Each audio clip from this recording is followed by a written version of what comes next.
En Afrique du Sud, la sortie d'un documentaire intitulé « Le dernier requin » relance le débat sur un phénomène très inquiétant.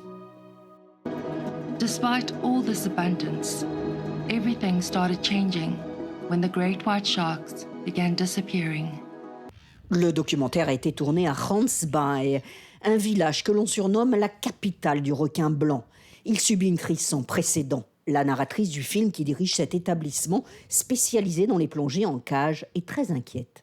Je crois que la dernière fois qu'on a vu un très grand requin, c'était en 2021. C'est très inquiétant. Tous les requins que nous voyons sont des jeunes. Malheureusement, notre navire n'a pas vu de grands requins blancs cette année. C'est la première fois depuis que nous avons démarré cette société en 1997 que nous n'avons pas vu de grands requins blancs durant l'hiver. Les touristes continuent d'aller en mer, mais ils y croisent d'autres espèces, comme le requin cuivre ou le requin bleu. 2 jeunes requins blancs ont été aperçus seulement 4 fois depuis le début de l'année. Il y a 10 ans, plusieurs centaines d'adultes vivaient au large de ces côtes. Pour cette scientifique, la surpêche est directement responsable de ce drame. Nous ne savons pas qui pêche quoi.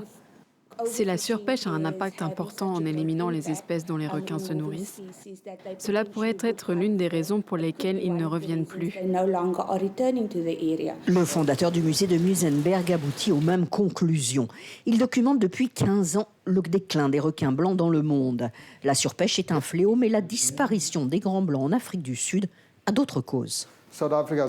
L'Afrique du Sud est très active depuis longtemps dans la protection des plages, avec des filets dans la province du Natal. Mais c'est là aussi où la plupart des grands requins blancs sont tués parce qu'ils se retrouvent pris au piège et ils ne survivent pas. Les requins blancs sont protégés depuis 1991 en Afrique du Sud, mais cette mesure ne suffit visiblement pas.